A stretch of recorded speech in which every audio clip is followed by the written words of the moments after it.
Hey, gum people! Just got back from riding a horse and wanted to do a.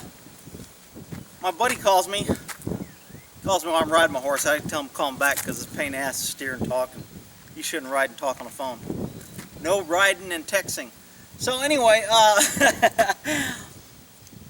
the wind's kind of blowing a little bit, so hopefully it's not messing up the speaker too bad. But I figured I'd do it out here instead of in the garage, because it's just nice to be outside. It ain't rained in a whole day and a half, and the sun was out. Now it's kind of getting overcast. I think some rain's coming in. So let's talk about a burglary. Oh crap, I forgot to start my timer so I don't get out of YouTube jail. Sorry about that. We'll set this at 13 minutes. So my buddy calls me and says, hey, this friend of mine, the neighbor, went in their house, took some things and stole it, and they got this guy next door and they called the cops, and the cops came out. I go, did they arrest him? He said no. And I said, why not? He didn't know, because he's getting third party.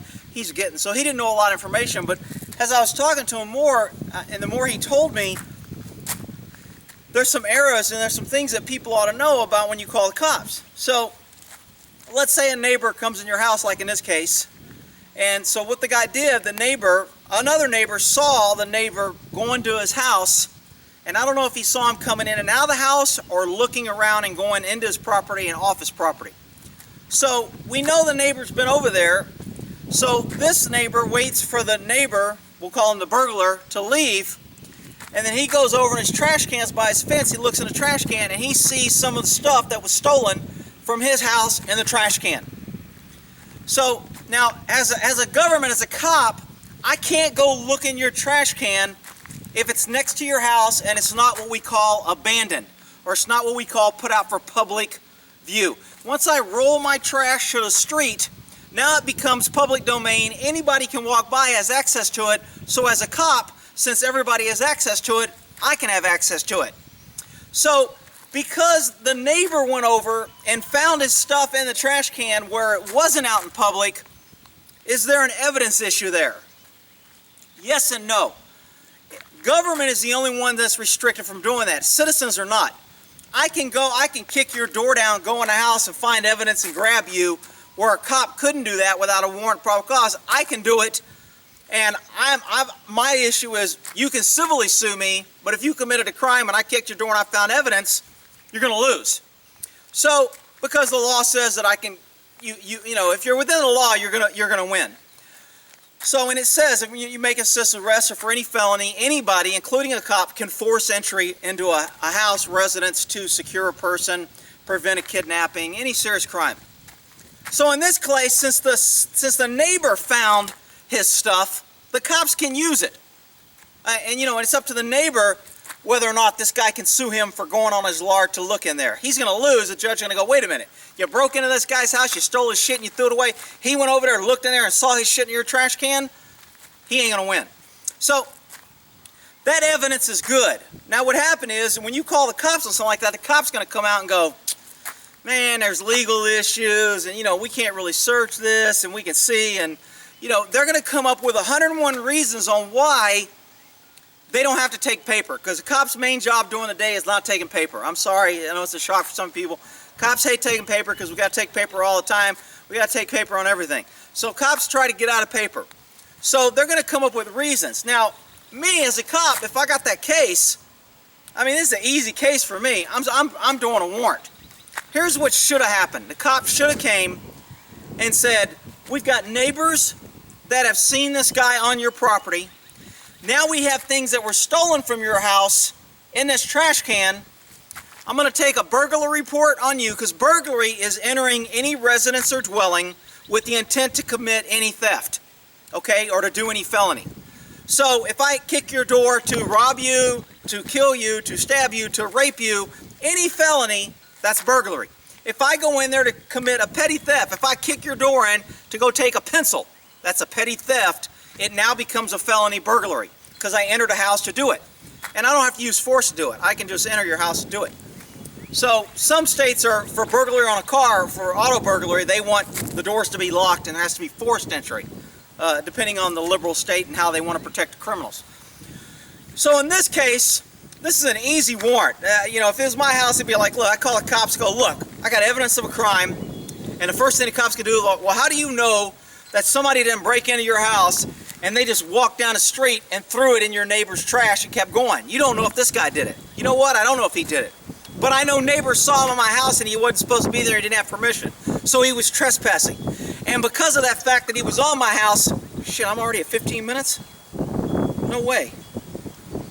No. I don't know what the hell that was. So, because my neighbors have witnessed him in my house, he's not supposed to be there, he's trespassing. Not only is he trespassing, my house was burglarized and somebody stole my stuff. Not only was my stuff stolen, but now I find it in his trash can. The cops say, well, you really didn't have a search warrant to search his trash can, and we're not sure if you're going to be able to keep this. The wind's picking up, so I'm sure the noise is picking up.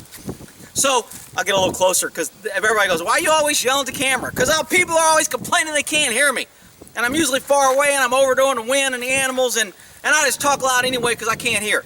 So this is where the cop needs to be. You know what? I've got plenty to do a search warrant. I've got neighborhood witnesses that saw the guy on the property. He was trespassing. He didn't have permission to be there. I've got a burglar on this house, and now I have stuff in his trash can. To me, that's Dude, are you killing me? What the fuck? This stupid iPhone's a piece of shit. So anyway, I still got 7 minutes. So anyway, that's the problem when you're doing a search warrant is, you know, you have to be able to write it and you have to articulate facts that would lead a reasonable person to believe and would lead the courts in a search warrant that there is a fair probability that you're going to find evidence of a crime when you do the search. Doesn't mean you have to find something. It doesn't even mean you have to almost find something. The legal definition to get a search warrant is a fair probability, which is a pretty low standard, which means a cop can get a search warrant pretty easy. So, I mean, my chicken just laid an egg, so it's, hey, knock it off, I'm filming.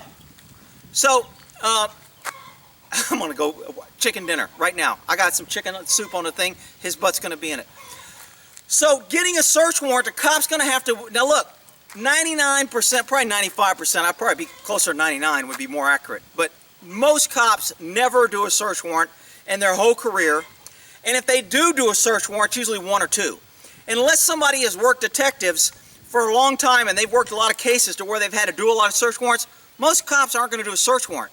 So this cop has to take pictures as evidence, take witness statements, take a burglary statement. All he has to do is write down, this date I responded, take a burglary call. Upon arrival, I contacted so-and-so. When I got there, so-and-so told me the neighbors that saw it. I contacted neighbor 1, name blah, blah, blah, neighbor 2, name blah, blah, blah. Both saw the neighbor at this house when he wasn't authorized to be there, and the neighbor would be suspect 1. Saw suspect 1 at the house when he wasn't authorized to be there. He was trespassing. I have 2 witnesses that put him in or around or in the house when he wasn't supposed to be there. Victim 1, whoever the house got burglarized, went to suspect 1's trash can, which was out, accessible. He did have to force entry. It was where he could reach it, but it wasn't on the street. He looked in the trash can and found property that belonged to him that was stolen during the burglary. I believe and I think I have probable cause that there is other fruits of the crime because during this burglary, the following items were taken. Blah, blah, blah. Silver, you know, tea set, whatever was taken. TV. These items were taken. This occurred less than 24 hours ago. I think these items are probably, some of the items are still in the house, and I would like a search warrant to go in and look for these items. Done. That's your search warrant. It's not much more difficult than that. But for a cop, I gotta type it. I gotta type in my hero sheet on why I believe and what my experience is, because if I haven't done that before, I gotta do all that. Then I gotta go take it to the DA. I gotta find a DA to read it. The DA's gotta go, yeah, that's probable cause. Go get a warrant. Now I gotta go find a judge, and then the judge has gotta read it. Then once he reads it, he'll say, okay, I'll issue it. Then once he signs it, then I gotta go take it down to the clerk's office. I have to get a warrant number. I have to file the warrant. They have to start a warrant file. I get my copy, and now I can go serve my warrant. That's kind of a lot of work or a lot of jumping through hoops for somebody to go, it's a poop-up burglary. So what? He lost something. To me, I'm looking at it, this piece of shit's robbing people. He's probably robbing someone else. He's not a homeowner. He's living there, you know, squatting or whatever. They need to go get a search warrant. And then I also advise people that when somebody does that and it's close, take civil action on top of criminal. Just because you take criminal action doesn't mean you can't take civil. Now, you'll win your civil easier if they're convicted criminal. But even if you don't win criminal, you can get a civil action. You can go for a restraining order. This guy's now a threat. He's been in your house. You're in fear of him. Get a restraining order to protect this guy. Then you file a civil suit for the stuff. Remember, on a civil suit, all I have to do is tip the scales in my favor. Okay? Neighbors saw him at my house when he wasn't supposed to be there. I found things in his trash can that were mine. Okay, I mean, it doesn't take a lot to tip those scales. So in a civil trial, he's going to win against this guy. Now, will he get any money? Maybe not. But if he's living there and he's got a restraining order, he can maybe do another suit on the property owner for allowing this guy to live in this neighborhood and burglarize other neighbors. So when you look at burglars and you're calling the cops, always remember, cops' default is, how can I get out of paperwork? How can I get out of this call? And everybody be like, I know you cops are lazy, just eating donuts and don't care. Well, the longer you do it, the more it's like, look, I can't get worked up on everybody that gets their door kicked in. I mean, to me, a burglary is kind of a big deal, but most people, it's kind of like, shit happens. They tell me they took your stuff, you got insurance, file an insurance claim, we'll take a report. The odds of us catching them is slim to none. Slim left town. So here's your report number, file with your insurance, thanks for calling. I get a stat for responding, you get your report for your insurance, and everybody goes on their life. Now, I know as a victim, you don't see it that way. As a victim, it's like, oh, hell no. You know, this guy came to my house, he's living next door, I want to butt in jail, I want to prosecute him. And I don't blame you, and I think that's what it should be. But this guy, at a minimum, should have been run out, see if he had prior burglary, see if he was on probation or parole, what was his prior arrest. Now, here's where the problem comes in. I forgot this part. This happened a day or so ago that the cops came out. Nobody did anything. So because they waited, that's called stale information now. When your probable cause goes stale, the judge is going to say, you know what?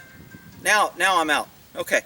The judge is going to say, well, this information isn't current anymore. And since you waited 2 days, that now the stuff may be there is probably unlikely. So I don't think you have enough for a warrant unless you bring me something fresher, something new. So, you know, there's issues. Don't let the cops get away with this. Talk to somebody who knows. There's more you can do. And you know, in a burglary case, time is on your side on almost all crimes. You got to get on it quick. All right, we'll end that there.